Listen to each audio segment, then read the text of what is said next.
Connecting the SWAC, the MEAC, SIAC, and the CIAA. The HBCU experience lives here. It's the HBCU Report with Rob Calloway.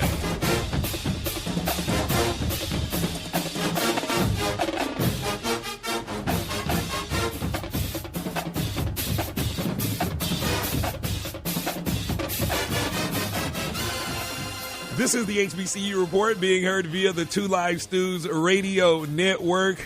It is he, Rob Calloway, back in the air chair after a week off, a much-needed week off. Had the opportunity of going down to the Sunshine State, Florida. Took my daughter down there. We went to Disney. Had a lot of good father-daughter time. Created a lot of father-daughter memories. And so, that type of stuff is priceless. But here we are, back again, a Saturday, October 14th, back and better than ever, back ready to get it in. A lot of things going on in the world of HBCU sports. Don't forget to make sure that you check out our content partner, sportsnewsandbrews.com, your official source for sports, black news, political news, and the latest on your favorite craft beers. Also, follow us on social media, Instagram and Twitter at HBCU Report. If you want to follow me personally, Rob Calloway, you can do so. Facebook, Instagram, Twitter, ROBCALLOWAY, the number 3. That's Rob Calloway 3. But yeah, man, glad to be back. And, when certain things happen in sports and you're not there to cover them immediately, it's always an issue, at least for me anyway. In my semi-retirement from radio, I still get that bug when things happen and I'm not around. Case in point, last Thursday, Alabama State got destroyed on national television. My beloved Alabama State, oh mother dear, again we come to thee, was embarrassed on national television last week, 0-5, and head coach Brian Jenkins, who I think is a phenomenal coach, was terminated, relieved of his duties. And so now his assistant, head coach Donald Hill-Ely, will take over. Ely, the former head coach at Morgan State, will take over the reins, or has taken over the reins for Coach Jenkins, who, again, if you've listened to this show in its original format, in its original incarnation on 1380 WAOK here in Atlanta, or if you've listened to me via Spreaker over the many years, you know that Brian Jenkins and I have built a very high-level professional rapport with one another. And I think the world of Brian Jenkins. When Brian Jenkins left Bethune-Cookman, now here's what you got to understand. In 5 years at Bethune-Cookman, this dude won 4 MEAC championships.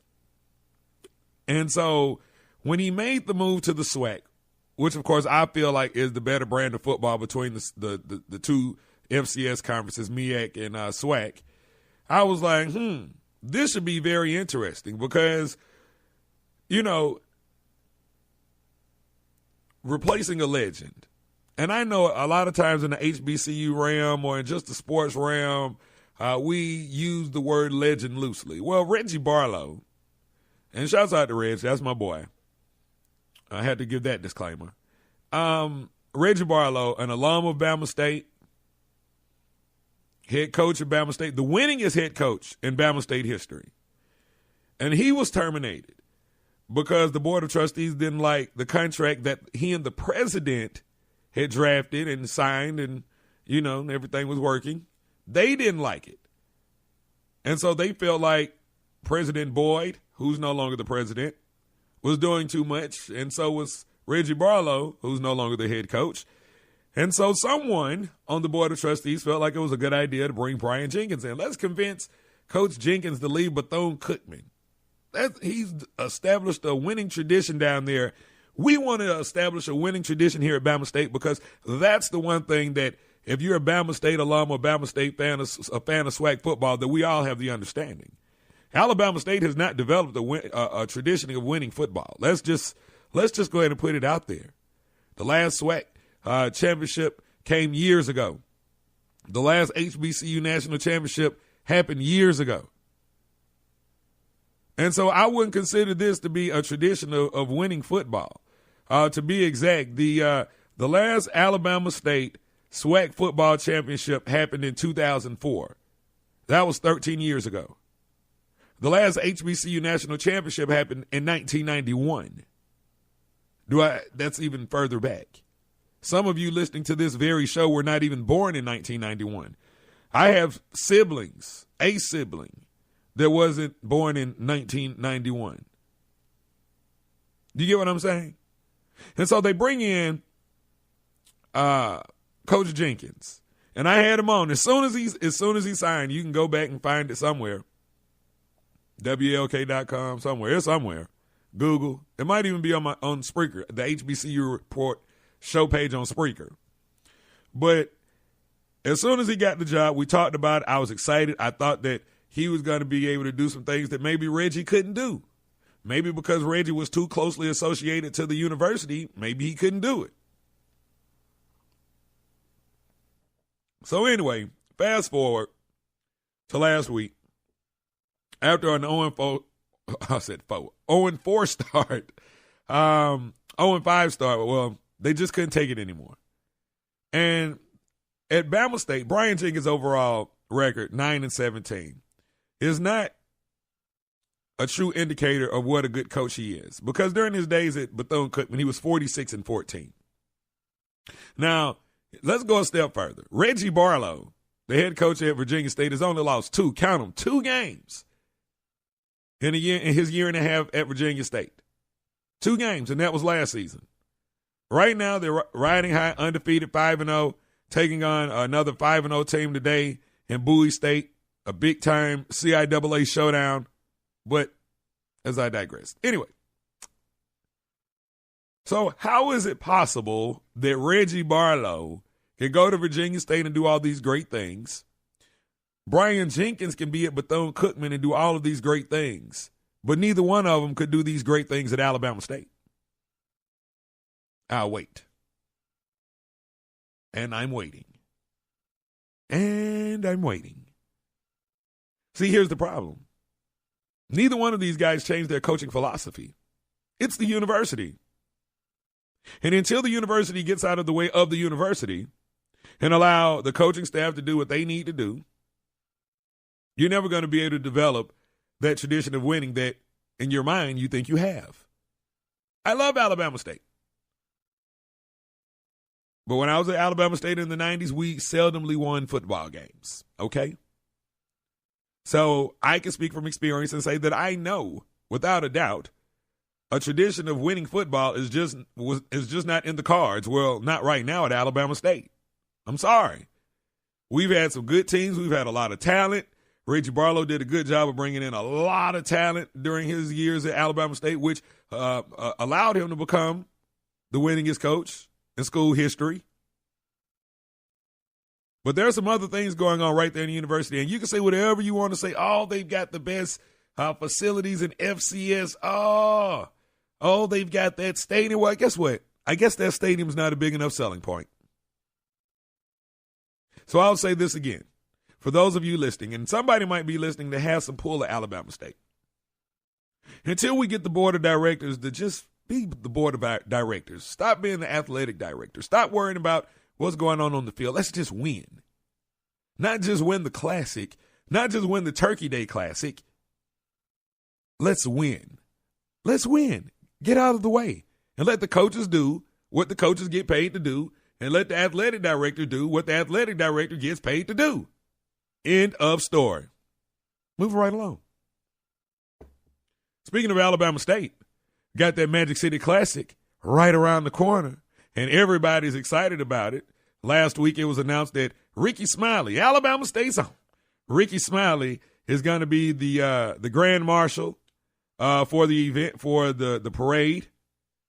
And then it was announced just this week that the King of the South, T.I., is going to be performing post-game. Oh, my goodness. What a time it's going to be in Birmingham at Legion Field. First, we get the Magic City Classic. We get some good football action. We get the two bands, the Mighty Marching Hornets going against the Marching Maroon and White. And then for everybody in that end zone. And you know I got love for all of you, and yes, you. I can see y'all up there right now. And then I see y'all. Know how I love y'all. Oh, my God. It's going down. You're talking about an event, and I put it on Twitter last night that Magic City is one of those events that always gets it right. Now, I'll go back some years ago, and this is the HBCU Report being heard via the Two Live Stews Radio Network. You can also hear the show via the TuneIn Radio app, Google Play for Android, and iTunes. But going back a couple years, you talk about them getting it right. Now, a couple years ago, they had Mars Day and the Time, and nobody was really feeling Mars Day and the Time because, see, what you got to understand is that after the Classic, all of the old heads, like the old heads, not like me being an old head, but the old heads, they go to these soirees and they have these galas and stuff the night after the Classic. And so really and truly the post-game entertainment for the younger folks, like my age and younger. And so a few years back, they had Mars Day and the Time. Nobody was really feeling that. But since then, they've stepped it up. We've seen Belle Biv DeVoe, and they put on a magnificent show. They did a whole new edition show. I think that might have been the longest post-game I remember.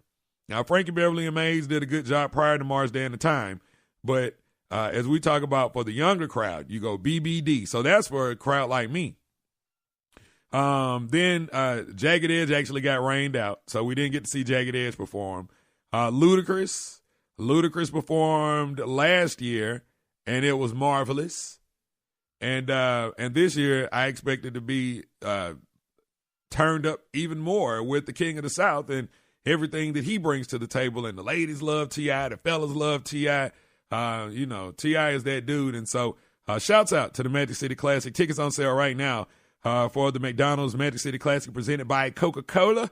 October 28th, Legion Field is the place you want to be. The HBCU Report, we will have boots on the ground starting Thursday, October 26th. And so we'll have a special edition of the show. Just got to get with Doug Stewart to see when we can fit this in because usually I do the show on Saturday mornings of the Magic City Classic, but not so much this year. We're going to try to find us a good early time to get it on, maybe Thursday or Friday, so we can go ahead and get that in and, just do what we need to do once we get to get to Birmingham in 2 weeks. All right. So, oh my God, I just, I've been waiting to talk about that Brian Jenkins thing, ever since it went down. And like I said, because I was in Florida, I couldn't really get it in like I wanted to.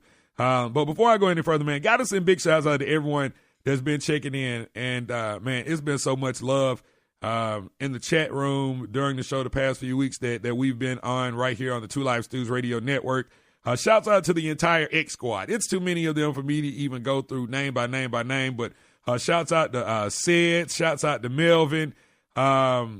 Anybody else that I'm forgetting, Doug, Ryan, Stewart, anybody that's been checking in the chat room with us, DJ New, well, they all part of the X Squad. So, like I said, I don't even know what the X Squad is. Somebody tell me in the chat room, what is the X Squad? Maybe I need to be down with the X Squad. What are y'all doing? Let me know. Hit me up. All right, so coming up on today's show, and we have a pretty good show lined up for you and yours now that I'm off of my proverbial Alabama State soapbox. This weekend, well, all weekend long, you've got the homecoming. Well, it's a homecoming on several campuses, but here in Atlanta, there's something special going on the campus of Mars Brown College. Mars Brown, the beloved Mars Brown. Everybody that listens to this show, I'm sure, knows the story of Mars Brown. Well, the alumni do a great job of continuing the homecoming legacy at Mars Brown. And so what we'll do during the show is we'll have several Brownites check in with us during the show to give us their most memorable moment at Mars Brown College. And then after the show, we're going to make our way on down to Vine City, go down to the homecoming parade, which my daughter will be performing in, and going to have a good time and celebrate Mars Brown homecoming. Mars Brown back in the news, but, I don't want to be Debbie Downer today. All right. Also coming up on the show, we will talk with Jay Walker of ESPN. He's made that Gimme 5 a franchise now, and everybody looks forward to it. The band folks was killing him a couple weeks ago about his Jay's Gimme 5 band top 5. And so we will talk with Jay coming up and a whole lot more right here on the HBCU Report. You guys stick around.